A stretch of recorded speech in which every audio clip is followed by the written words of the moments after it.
तो देखिए आज हम फिजिक्स क्लास 11th में यूनिट 5th के अंतर्गत बल आघूर्ण पढ़ेंगे। ठीक है, तो आज का हमारा टॉपिक है बल आघूर्ण। बल आघूर्ण, तो देखिए बल आघूर्ण क्या होता है। जब किसी वस्तु पर समान परिमाण के दो बल बराबर और विपरीत दिशाओं में लगाए जाते हैं, दोनों बलों की क्रिया रेखाएं अलग अलग होती हैं, तो वह एक आघूर्ण का निर्माण करते हैं जिसे हम बल आघूर्ण कहते हैं। ठीक है, जैसे मैं एग्जाम्पल के तौर पे आपको बताऊं, जैसे मान लीजिए हमारा कोई घर का किवाड़ है, ठीक है, और किवाड़ कब्जे के परे तक घूमता है। जब किवाड़ की हम एक सतह को पकड़कर उसके ऊपर बल लगाते हैं तो हम एक डायरेक्शन में बल लगाते हैं, कब्जा उस पर विपरीत डायरेक्शन में बल लगाता है। हम जितना बल किवाड़ पर लगाते हैं, कब्जा भी उस पर उतना ही बल विपरीत दिशा में लगाता है। तो दोनों बल कैसे हो जाते हैं? बराबर किंतु दिशाओं में विपरीत। और दोनों बलों के बीच की जो क्रिया रेखा है वो अलग अलग होनी चाहिए, मतलब दोनों बलों के बीच में दूरी होनी चाहिए।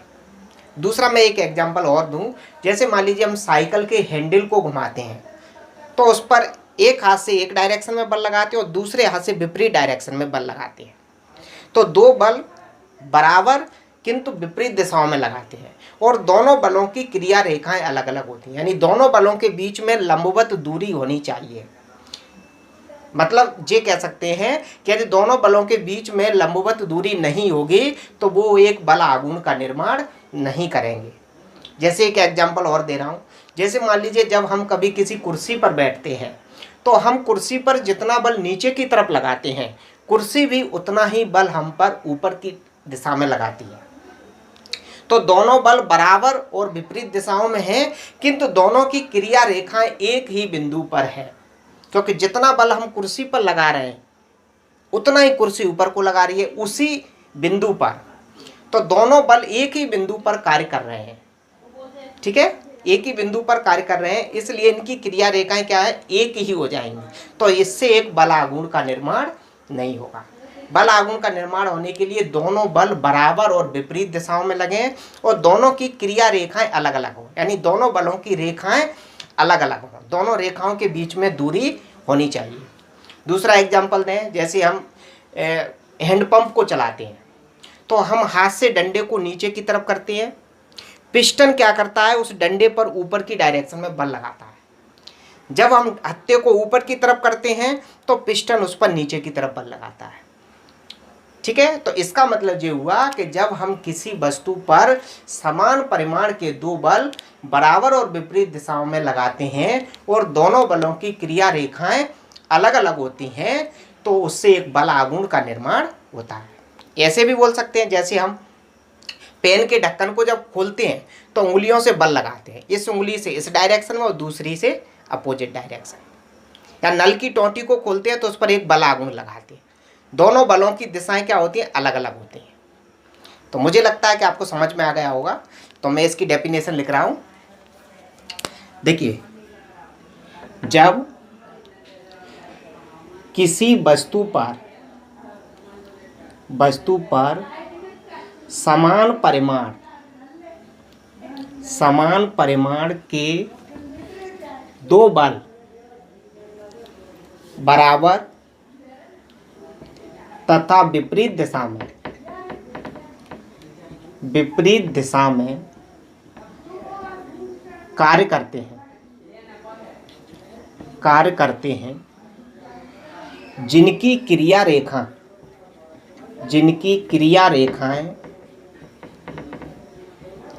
रेखाएं अलग अलग होती हैं, भिन्न भिन्न होती हैं, अलग अलग होती हैं,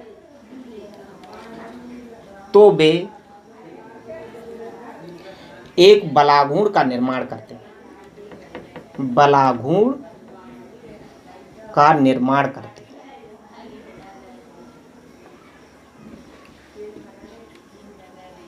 ठीक है, क्या करते हैं? एक बलाघूर्ण का निर्माण करते हैं। मान लीजिए हम किसी वस्तु पर कोई बल लगा रहे हैं और हम उस वस्तु पर F बल लगा रहे हैं, तो हम जितना बल लगाएंगे उतना ही बल उस पर विपरीत डायरेक्शन में प्राप्त होगा। जैसे हम किवाड़ को बंद करेंगे तो उसकी एक कुंडी को पकड़ के उसको क्या करेंगे, बल लगाएंगे, तो हम कुंडी पर जितना बल लगाते हैं उतना ही बल कब्जा किवाड़ पर लगाता है विपरीत डायरेक्शन में। तो हमने F बल लगाया तो विपरीत डायरेक्शन में भी F बल लगेगा। ठीक है, तो हम इसी बात को लिख रहे हैं कि माना किसी वस्तु पर कैपिटल F बल लगाकर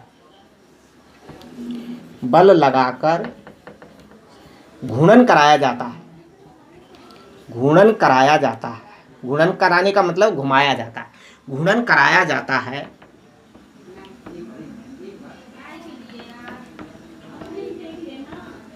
जाता है तब बल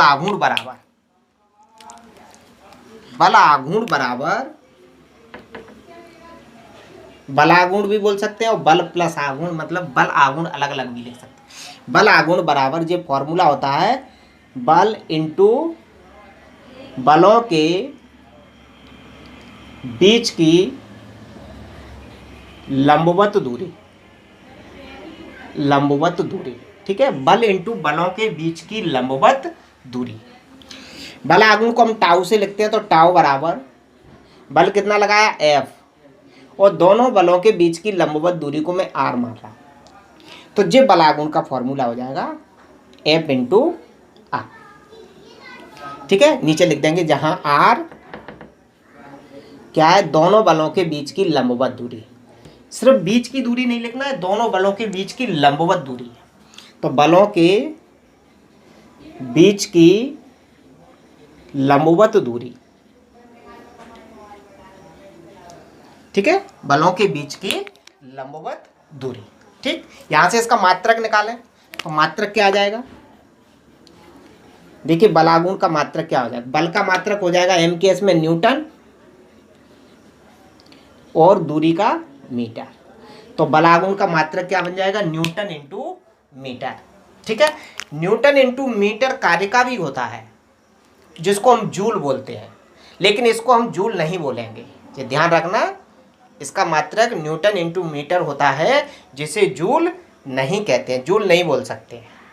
ठीक है, विमीय सूत्र निकालें तो इसका विमीय सूत्र क्या हो जाएगा, विमीय सूत्र देखिए बल का विमीय सूत्र होता है, मैं इधर लिख दे रहा हूं mL/t-2, ये बल का होता है और दूरी का हो जाएगा L, तो इसका विमीय सूत्र क्या बन जाएगा mL/t-2। तो बल आघूर्ण का विमीय सूत्र क्या बन जाएगा mL/t-2। यह विमीय सूत्र कार्य का भी होता है। ठीक है, बल कैसी राशि है, सदिश राशि, इसलिए बल आघूर्ण भी कैसी राशि होगा, सदिश राशि। यहां लिख दे रहा हूं मैं, यह सदिश राशि है। तो बल आघूर्ण कैसी राशि है, सदिश राशि, वेक्टर क्वांटिटी, जिसकी दिशा किधर होती है बल आघूर्ण की, बल आघूर्ण की जो दिशा होती है वो F और R दोनों के लंबवत होती है, जो अभी हम आगे पढ़ेंगे। अभी आप इतना ही समझ लीजिए। ठीक है, चलिए अब आता है इसका फॉर्मूला ड्राइव करना है, हमें बल आघूर्ण का सूत्र स्थापित करना है।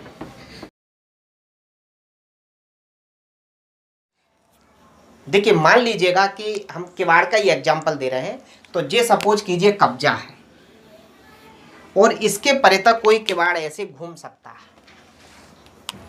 ये किवाड़ है जो कब्जे के परे तक ऐसे घूम सकता है। ठीक है, तो हम देखिए हाथ से जो बल लगा रहे हैं वो R दूरी पर लगा रहे हैं, ये कब्जे से इसकी दूरी है वो मैंने R मान ली है, समझ गए ना। जैसे सपोज कीजिए मैं उस डायरेक्शन में बल लगा रहा हूँ राइट साइड में, तो कब्जा इस किवाड़ पर लेफ्ट में बल लगा रहा होगा, कुछ ऐसे, समझ गए मेरी बात को। तो मान लीजिएगा कि ये कब्जा है, इसके परे तक किवाड़ घूम सकता है। हम किवाड़ की जो चौड़ाई है उसको मैं ये इतना मान ले रहा हूँ, तो ये सपोज कीजिए ये किवाड़ की चौड़ाई थी पूरी, इस पर मैं F बल लगा रहा हूँ, तो बल किधर लगेगा, इधर के लिए लगेगा, अंदर के लिए। ठीक है, तिरछे में बल लगता है, तो सपोज कीजिएगा कि हम इस पर इधर बल लगा रहे हैं, F बल लगाए। ठीक है, इस बल की क्रिया रेखा जे हुई, क्लियर। मैं इसको थोड़ा डेड डैश करके इधर मिला ले रहा हूँ, थोड़ा डेड डैश करके इधर बढ़ा ले रहा हूँ। बल मतलब इस डायरेक्शन में लग रहा है, ठीक है। अब देखिए हमने इस डायरेक्शन में बल, देखिए हमने इसके ऊपर कितना बल लगाया, एफ बल लगाया, ठीक है। एफ बल हमने इधर के लिए लगाया, अंदर के लिए, तो कब्जा भी क्या करेगा, बाहर के लिए उतना ही बल लगाएगा, ठीक है। तो देखिए कब्जा जो बल लगा रहा है उस बल को ले रहा हूं मैं जे, वो जे है, ऐसे समझ लीजिए। कब्जा जो बल लगा रहा है वो बल,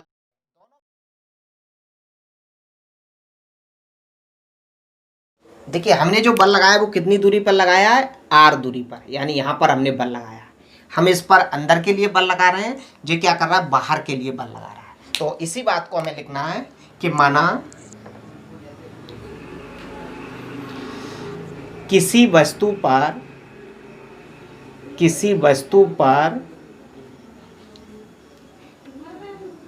कैपिटल एफ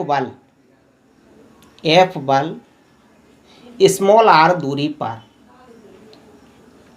लगाया जाता है जिससे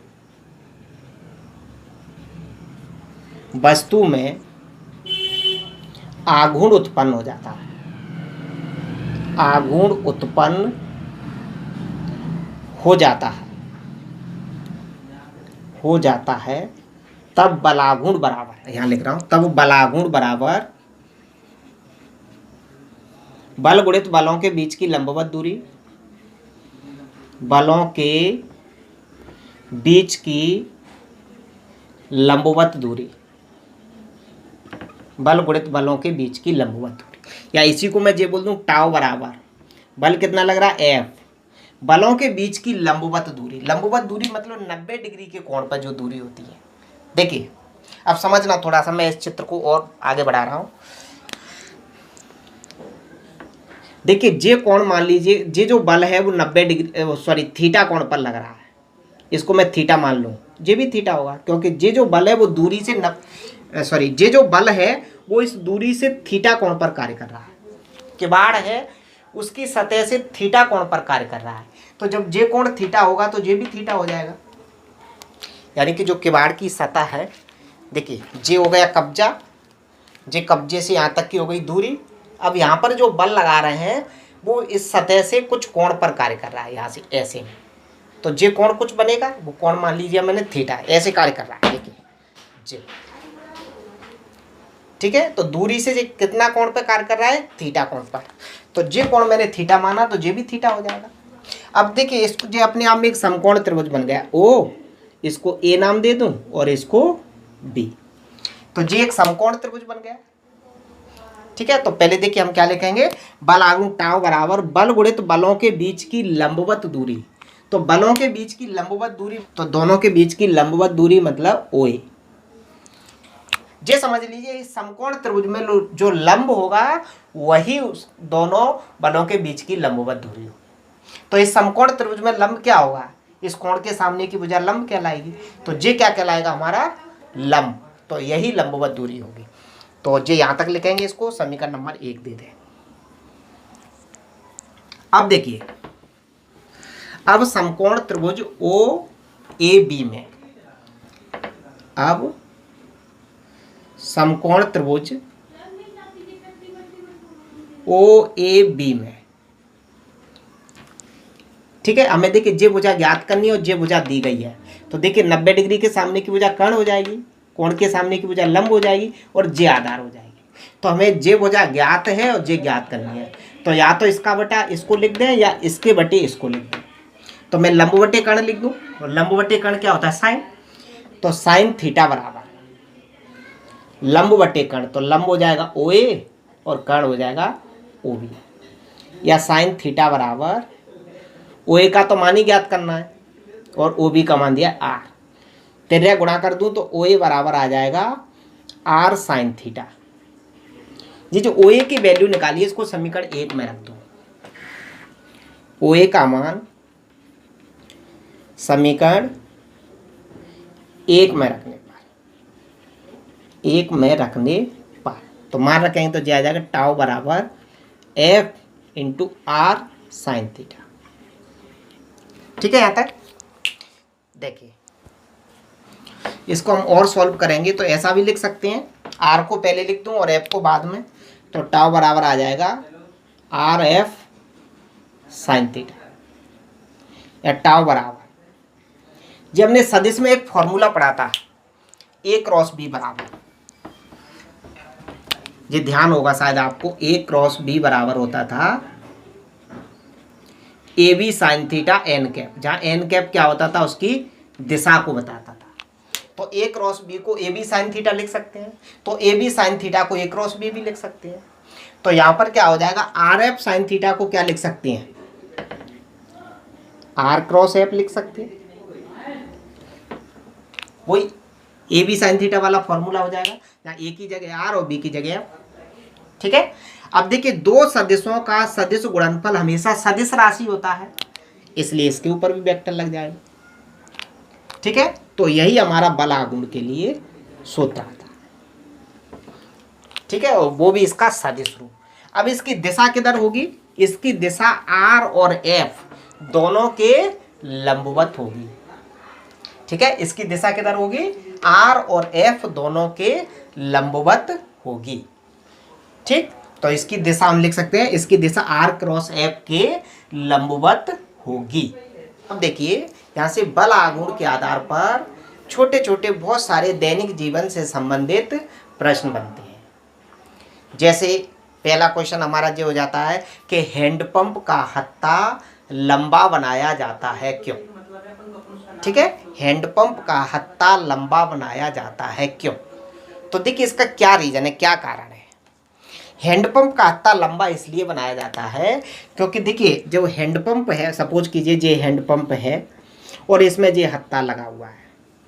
ठीक है, जब इस हत्थे को हम हाथ से पकड़कर नीचे की तरफ दबाते हैं, यानी ऐसे में जब इसके ऊपर हम बल लगाते हैं, तो ये यहाँ पर पिस्टन जो इस हत्थे को पकड़े हुए है, वो पिस्टन इस पर विपरीत डायरेक्शन में बल लगाता है, ये बल भी उतना ही लगता है।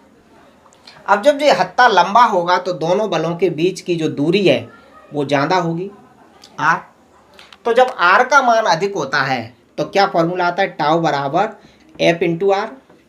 जब आर का मान बढ़ जाएगा तो टाउ का मान भी बढ़ जाता है। आर का मान बढ़ने से यानी दोनों बलों के बीच की दूरी बढ़ जाएगी तो बल आघूर्ण का मान भी बढ़ जाता है। जब बल आघूर्ण का मान बढ़ जाता है तो हत्था घूमने के लिए आसानी से स्वतंत्र हो जाता है, मतलब उसको घूमने में हमें कम बल लगाना पड़ता है। तो हमारा क्वेश्चन ये है कि हैंडपंप का हत्था लंबा बनाया जाता है क्यों। तो सीधा सा इसका आंसर है, इसका कारण यह है कि ऐसा करने से बलों के बीच की लंबवत दूरी बढ़ जाती है।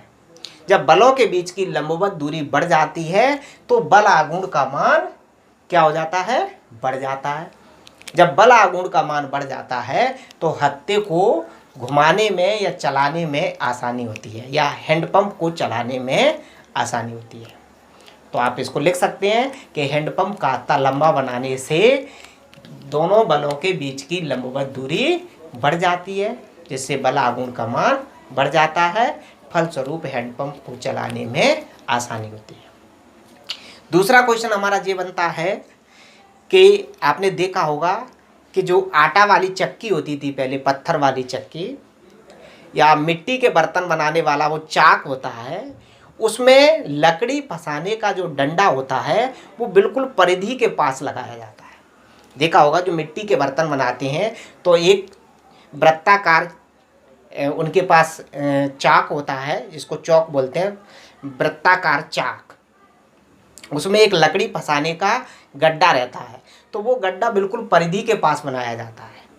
तो परिधि के पास क्यों बनाया जाता है, इसका भी यही रीज़न है कि जब वो चौक होता है तो एक कील के ऊपर उठा रहता है, ज़मीन से संपर्कित नहीं रहता है, बल्कि एक डिप के ऊपर उठा हुआ रहता है।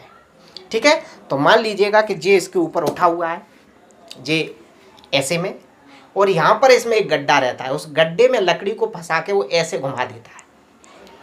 तो क्या होता है कि एक बल तो देखिए यहाँ से प्राप्त होता है और दूसरा बल वो गड्ढे में लकड़ी को फंसाकर लगाता है। तो यदि दोनों के बीच की दूरी बढ़ जाएगी, गड्ढे को बिल्कुल परिधि के पास लगाएंगे तो दोनों बलों के बीच की दूरी बढ़ जाएगी।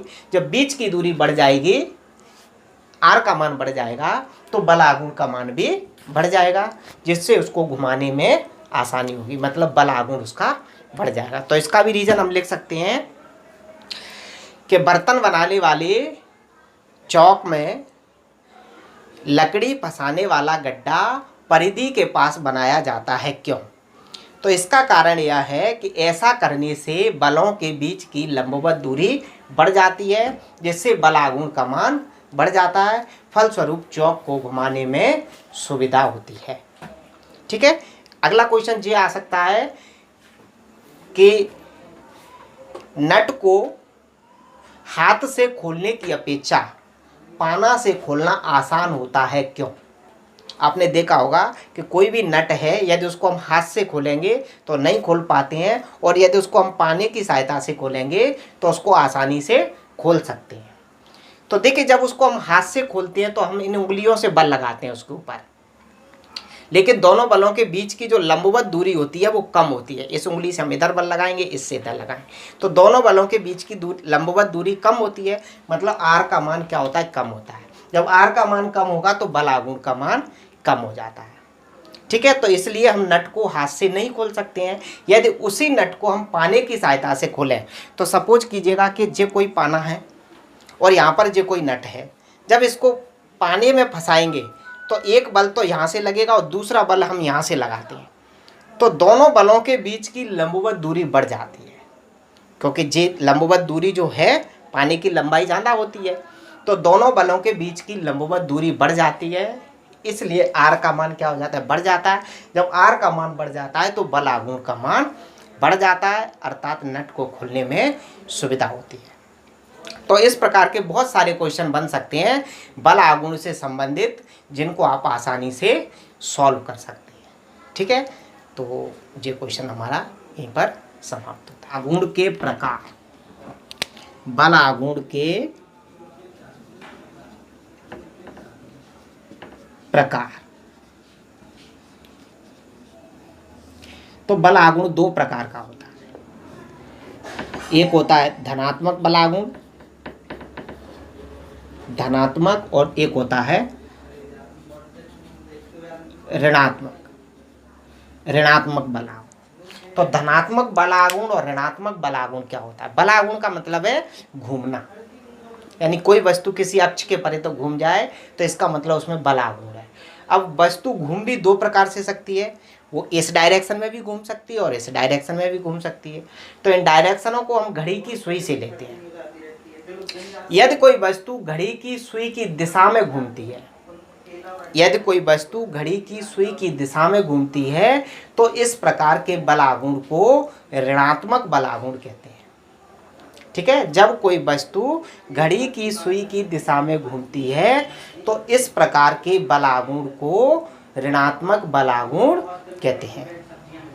धनात्मक बल आघूर्ण क्या होता है?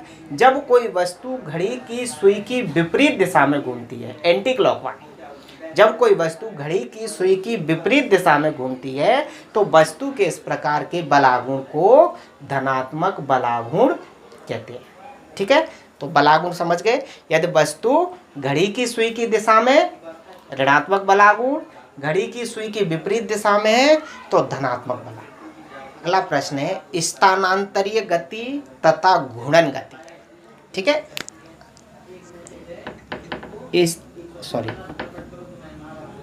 स्थानांतरीय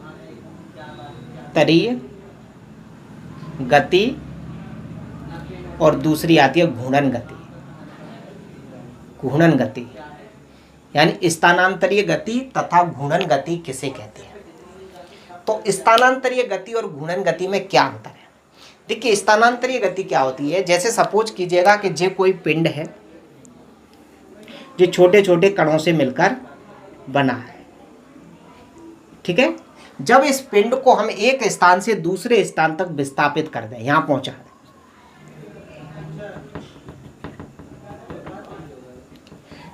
तो इस पिंड का प्रत्येक कण बराबर वेग से यहां तक गया है और प्रत्येक कण ने बराबर दूरी तय की है। ठीक है, जब किसी पिंड के प्रत्येक कण का वेग तथा विस्थापन समान होता है तो वस्तु की इस प्रकार की गति को स्थानांतरीय गति कहते हैं। जैसे जब पूरा कोई पिंड था, छोटे छोटे कणों से मिलकर बना था, जो यहाँ से यहाँ तक इसको हमने विस्थापित कर दिया, तो जितने वेग से एक कण गया है उसी वेग से उसके सारे कण गए। जितनी दूरी एक कण ने तय की है उतनी दूरी सारे कणों ने तय की है। तो जब किसी पिंड का प्रत्येक कण बराबर वेग तथा बराबर विस्थापित होता है तो वस्तु की इस प्रकार की गति को स्थानांतरीय गति कहते हैं। अब स्थानांतरीय गति का मतलब क्या है कि हर कोई वस्तु, चाहे तो वो एक विमीय गति हो, चाहे द्विविमीय गति हो या त्रिविमीय गति हो, स्थानांतरीय गति करती है। जैसे हम जनरली जब कहीं भी सफ़र करते हैं, कहीं भी जाते हैं, किसी भी वस्तु को ले जाते हैं तो उसकी गति क्या होती है, स्थानांतरीय गति होती है। ठीक है, चलिए फिर आता है आपका घूर्णन गति। घूर्णन गति, तो घूर्णन गति क्या होती है? घूर्णन का मतलब है कि जब कोई वस्तु किसी अक्ष के परितः गति करती है, किसी अक्ष के परितः गति करती है। जैसे पंखे की जो ब्लेड है, पंखे की जो पत्तियां हैं, पंखड़ी बोलते हैं जिनको, जब वो चारों तरफ घूमती हैं तो सबसे ज़्यादा दूरी तय कौन से बिंदु करते हैं? पंखड़ी के सबसे लास्ट वाले, वे अधिक त्रिज्या का वृत्तीय मार्ग तय करते हैं। जैसे जैसे हम अंदर की तरफ जाते हैं कम त्रिज्या का वृत्तीय मार्ग तय करना पड़ता है। तो घूर्णन गति क्या कहलाएगी? वह गति जिसमें प्रत्येक कण का वेग तथा विस्थापन अलग अलग होता है, घूर्णन गति कहलाती है। जब किसी पिंड के प्रत्येक कण का वेग तथा विस्थापन, रेखीय वेग की बात है यहाँ पर, रेखीय वेग तथा विस्थापन अलग अलग होता है तो वस्तु की इस प्रकार की गति को घूर्णन गति कहते हैं। आप लिख सकते हैं स्थानांतरीय गति में क्या होता है? प्रत्येक कण का वेग तथा विस्थापन क्या होता है? एक समान होता है। घूर्णन गति में प्रत्येक कण का वेग तथा विस्थापन अलग अलग होता है तो इस प्रकार की गति को घूर्णन गति कहते हैं। ठीक है, हर कण का वेग और विस्थापन अलग अलग हो सकता है घूर्णन गति में। अगला क्वेश्चन हमारा होता है घूर्णन गति और वृत्तीय गति किसे कहते हैं, दोनों में क्या अंतर है? तो घूर्णन गति का देखिए बहुत सिंपल सा एग्जांपल दे रहा हूँ। घूर्णन गति मतलब जैसे पृथ्वी अपनी अक्ष पर जो घूम रही है वो कहलाएगी उसकी घूर्णन गति। जब कोई वस्तु अपनी अक्ष पर घूमती है तो वस्तु की इस प्रकार की गति को घूर्णन गति कहते हैं। वृत्तीय गति क्या होती है? पृथ्वी सूर्य के चारों तरफ घूम रही है, पृथ्वी सूर्य के चारों तरफ भी घूम रही है तो पृथ्वी की इस प्रकार की गति को क्या बोलेंगे? वृत्तीय गति। जब कोई वस्तु किसी अक्ष के परितः घूमती है की गति को वृत्तीय गति कहते हैं। ठीक है, जब कोई वस्तु किसी अक्ष के परितः घूमती है तो वस्तु की इस प्रकार की गति को वृत्तीय गति कहते हैं। अगला प्रश्न है कि बल आघूर्ण के पदों में कार्य क्या होता है? यानी कि जब किसी वस्तु पर बल आघूर्ण लगाते हैं तो वस्तु में विस्थापन नहीं होता है बल्कि कोणीय विस्थापन होता है। तो देखिए बल आघूर्ण के पदों में कार्य और शक्ति के क्या फॉर्मूले बनते हैं? ठीक है, तो बल आघूर्ण के पदों में कार्य क्या होता है? बल आघूर्ण के पदों में कार्य, देखिए कार्य क्या होता था, आपने रैखिक गति में कार्य को पढ़ा है कि जब किसी वस्तु पर बल लगाते हैं और बल लगाने से विस्थापन होता है तो बल और विस्थापन के गुणनफल को कार्य कहते हैं। घूर्णन गति में क्या होता है? किसी वस्तु पर जब बल लगाते हैं तो उस पर दो बल लगाए जाते हैं जिसके कारण उस वस्तु में क्या होता है? आघूर्ण उत्पन्न होता है। और जब आघूर्ण उत्पन्न होता है तो उस वस्तु का कोणीय विस्थापन होता है, उस वस्तु में रैखिक विस्थापन नहीं होता है। तो बल आघूर्ण के कारण जब किसी वस्तु में कोणीय विस्थापन होता है तो बल आघूर्ण और कोणीय विस्थापन के गुणनफल को कार्य कहते हैं। कुछ इस प्रकार से, जब किसी वस्तु पर किसी वस्तु पर बल आघूर्ण के कारण कोणीय विस्थापन होता है। कोणीय विस्थापन होता है तो बल आघूर्ण तथा कोणीय विस्थापन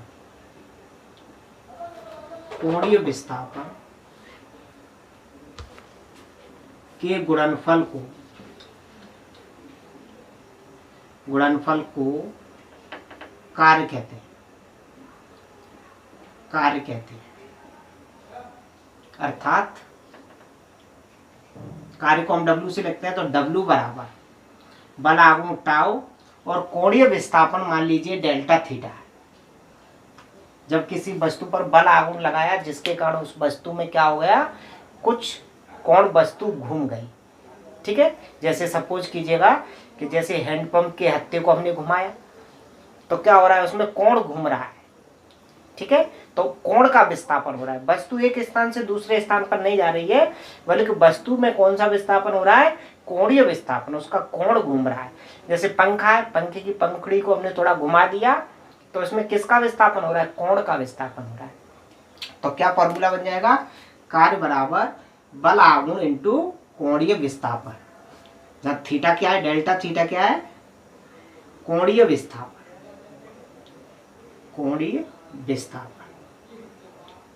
ठीक है, तो बल आघूर्ण के पदों में हम कार्य को इस प्रकार से परिभाषित कर सकते हैं। वहां कार्य बराबर क्या होता है, कार्य बराबर बल इंटू विस्थापन।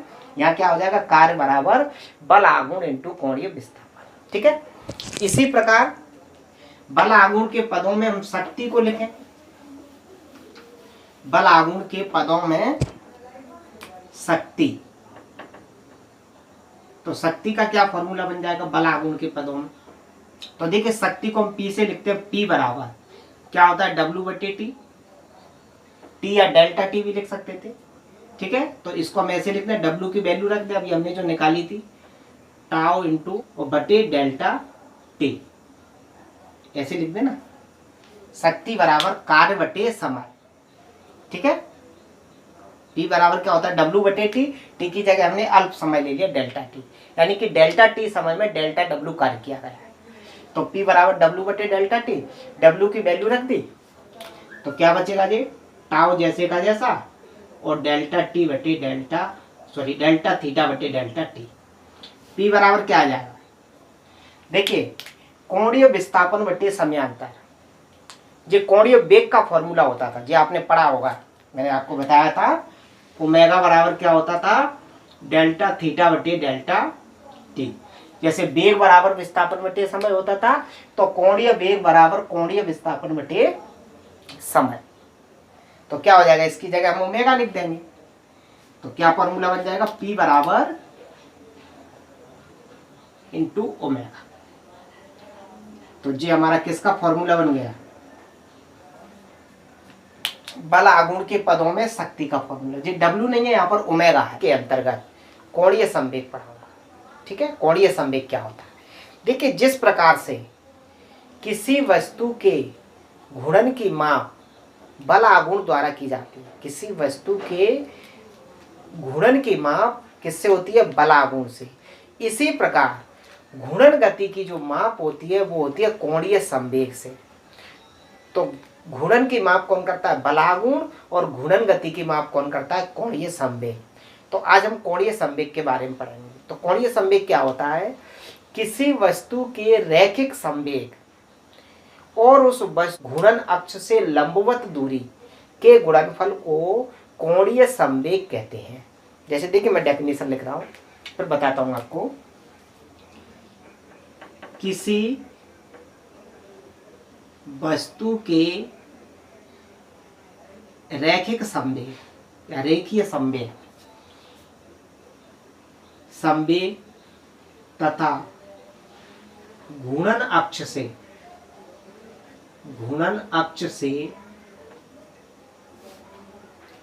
लंबवत दूरी के गुणनफल को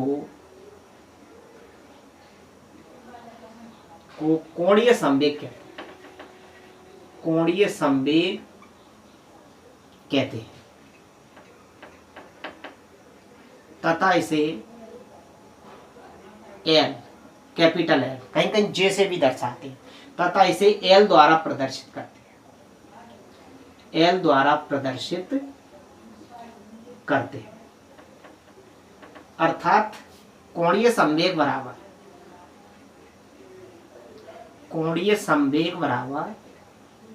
क्या हो जाएगा फॉर्मूला, रेखीय संवेग या रैखिक संवेग, रेखीय संवेग इंटू घूर्णन अक्ष से लंबवत दूरी। घूर्णन अक्ष से, इधर लिख दे रहा हूं, से लंबवत दूरी, लंबवत दूरी। ठीक है, इसको हम एल से दर्शाते हैं, तो एल बराबर क्या हो जाएगा, रेखीय संवेग को पी से लिखते हैं और घूर्णन अक्ष से जो दूरी है उसको मैं आर से, क्या हो जाएगा, एल बराबर पी इंटू आर। ठीक है, अब यहीं से इसका मात्रक निकाल दें हम।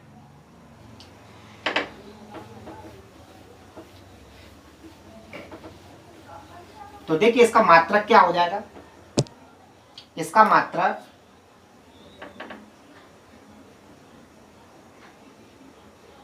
देखिए रैखिक संवेग का तो आप जानते ही थे, क्या है, P इंटू आर है ना, इसी पर डिपेंड करेगा। और P बराबर क्या होता था, एम भी और आर जैसे का जैसा।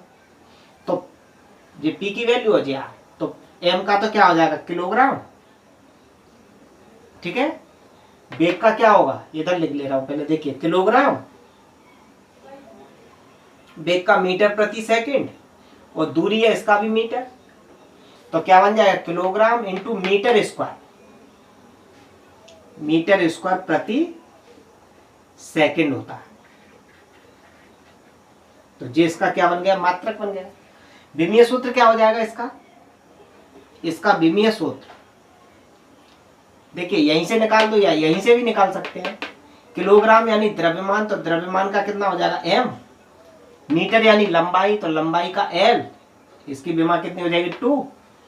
और नीचे क्या है, सेकंड, सेकंड यानी समय, समय का टी होगा, टी को ऊपर ले जाएंगे तो क्या बन जाएगा, माइनस के बाद। तो विमीय सूत्र कितना हो जाएगा, इतना हो जाएगा। ये कैसी राशि है, देखिए P कैसी राशि होता है, सदिश राशि होता है, संवेग सदिश राशि होता है, क्योंकि P में क्या आता है, वेग आता है। वेग कैसी राशि है, सदिश राशि, इसलिए कोणीय संवेग भी सदिश राशि होता है। तो यह एक सदिश राशि है, यह एक सदिश राशि है। ठीक है, तो कोणीय संवेग कैसी राशि है, सदिश राशि। ओके, चलिए अब आता है कोणीय संवेग का व्यंजक। इसके लिए फॉर्मूला ड्राइव करना है। तो देखिए हम फॉर्मूला कैसे ड्राइव करेंगे, समझना आप लोग। मान लीजिएगा कि जे कोई घूर्णन अक्ष है और इसके परितः कोई वस्तु घूम रही है। जैसे वही हम किवाड़ वाला एग्जांपल ले लें कि कोई किवाड़ है जो कब्जे के परितः घूम सकता है। ठीक है, इस प्रकार से पहले भी मैंने एग्जांपल दिया था, जे कोई किवाड़ है और जे कब्जा है जिससे जे अटैच है और ऐसे जे घूम सकता है इसके परितः। ठीक है, तो सपोज कीजिएगा कि जे कब्जा है, हम यहाँ से इसके ऊपर बल लगा रहे हैं, इस बल के कारण इस किवाड़ में क्या आएगा, एक वेग आएगा। ठीक है, और वेग की डायरेक्शन क्या होगी, यहाँ पर बल की डायरेक्शन होगी, जिस डायरेक्शन में बल लगाएंगे उधर ही वेग की डायरेक्शन होगी, और जिधर वेग की डायरेक्शन होगी उधर ही संवेग की डायरेक्शन होगी। जो बल मैं यहाँ पर लगा रहा हूँ, दूसरे हाथ से इस वाले से जो बल लगा रहा हूँ, और जो यहाँ पर कब्जा है जी, तो दोनों बलों के बीच में कुछ दूरी है, इस दूरी को मैं आर मान रहा हूँ, और यहाँ से हम इसके ऊपर ऐसे बल लगा रहे हैं, तो बल की डायरेक्शन ऐसे में आएगी। ठीक है, चलिए कुछ इस प्रकार से देखिए, मान लीजिएगा कि जे कब्जा था और जे पूरा किवाड़ था जो इसके परितः घूम सकता था। इससे स्मॉल आर दूरी पर यहाँ पर इस पर हम बल लगा रहे हैं, बल इस डायरेक्शन में लगा रहे हैं, तो बल जिस डायरेक्शन में लगाएंगे उसके वेग की डायरेक्शन भी वही होगी। तो सपोज कीजिएगा कि जे इसके वेग की डायरेक्शन है, वेग की डायरेक्शन है, तो यही संवेग की डायरेक्शन। ठीक है, अब देखिए संवेग की जो क्रिया रेखा है वो कुछ ऐसी होगी, जे उसकी क्रिया रेखा है, संवेग की क्रिया रेखा क्या होगी, मतलब जे उसकी क्रिया रेखा, जे संवेग की क्रिया रेखा होगी। अब इस संवेग की घूर्णन अक्ष से जो दूरी है वो दूरी कौन सी मानी जाएगी, जो घूर्णन अक्ष है, तो घूर्णन अक्ष से इसकी ये दूरी बन जाएगी। जो घूर्णन अक्ष से दूरी बन गई, ये 90 डिग्री का एंगल यहां पर क्रिएट हो जाएगा। ठीक है, अब देखिए जो संवेग है वो कितनी दूरी पर कार्य कर रहा है, घूर्णन अक्ष से आर दूरी पर, यानी कि यहां से यहां तक की दूरी आर है। और जो संवेग, तो जब जे कोण थीटा है तो जे भी थीटा हो जाएगा। बिल्कुल पिछले क्वेश्चन जैसा ही चित्र हो जाएगा। उसमें हमने यहाँ पर बल की डायरेक्शन बताई थी, इसमें हमने संवेग की डायरेक्शन बताई। ठीक है, जे बिंदु है ओ मान लो, इसको ए मान लो और इसको बी। ठीक है, तो देखिए अब इसके बारे में हम लिखेंगे, तो क्या लिखेंगे, माना किसी वस्तु पर कैपिटल एफ बल लगाने से उसमें किसी अक्ष के परितः आघूर्ण उत्पन्न हो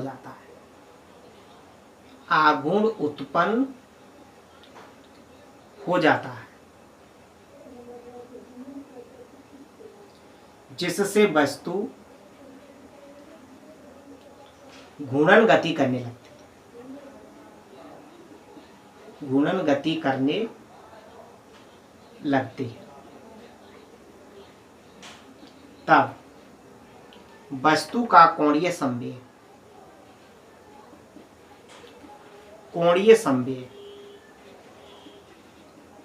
संवेग बराबर, यही लिखूंगा, क्या हो जाएगा, रेखीय संवेग इंटू घूर्णन अक्ष से लंबवत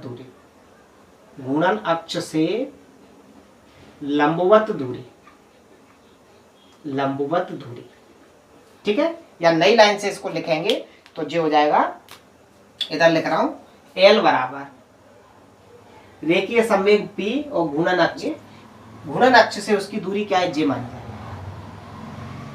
इसको मैंने ए नाम दिया था ना, ये दूरी अब हमें ज्ञात करनी है। घूर्णन अक्ष से उसकी दूरी कितनी हो गई, ओ ए, समीकरण नंबर ए। अब हमें ओ ए का मान ज्ञात करना है, तो इसी समकोण त्रिभुज में हम ओ ए का मान ज्ञात करेंगे। ठीक है,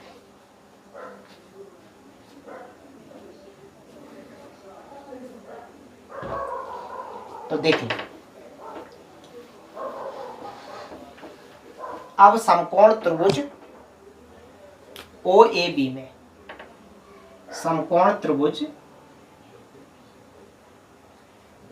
बी में, देखिए जे भुजा हमें ज्ञात करनी है और जे भुजा हमें पहले से ज्ञात है। ये समकोण त्रिभुज है, 90 डिग्री के सामने की भुजा कर्ण होती है, ये जो कोण होता है उसके सामने की भुजा लंब और शेष आधार।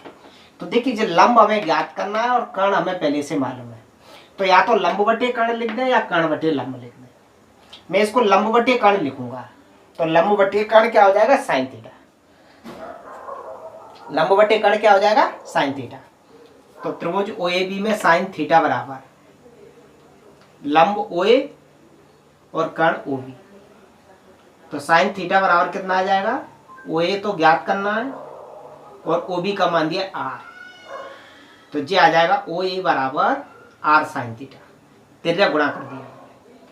ये जो ओ ए का मान निकाला है उसको समीकरण 1 में रख दो, तो ओ ए का मान समीकरण 1 में रखने पर, तो समीकरण 1 में जो मान रख दूं तो जो आ जाएगा एल बराबर p into r sine theta. ठीक है, इसी को मैं थोड़ा सा और सॉल्व करूंगा, तो आर पी साइन थीटा लिख सकते हैं, तो एल बराबर आर पी साइन थीटा। ठीक है, आपने एक फॉर्मूला पढ़ा था ए क्रॉस बी बराबर क्या होता था, A B sine theta into n cap. N cap क्या होता था, इसकी दिशा को बताता था। तो ए बी साइन थीटा को ए क्रॉस बी लिख सकते हैं। तो यहाँ आर पी साइन थीटा को क्या लिख सकते हैं, आर क्रॉस पी। ठीक है। अब देखिए दो सदिशों का जो कौन सा गुणनफल है, सदिश गुणनफल। तो दो सदिशों का सदिश गुणनफल हमेशा सदिश राशि होता है, इसलिए इसके ऊपर वेक्टर लग जाएगा। ठीक है, तो ये क्या बन जाएगा, ओके। तो इस तरह हमारा ये क्वेश्चन समाप्त।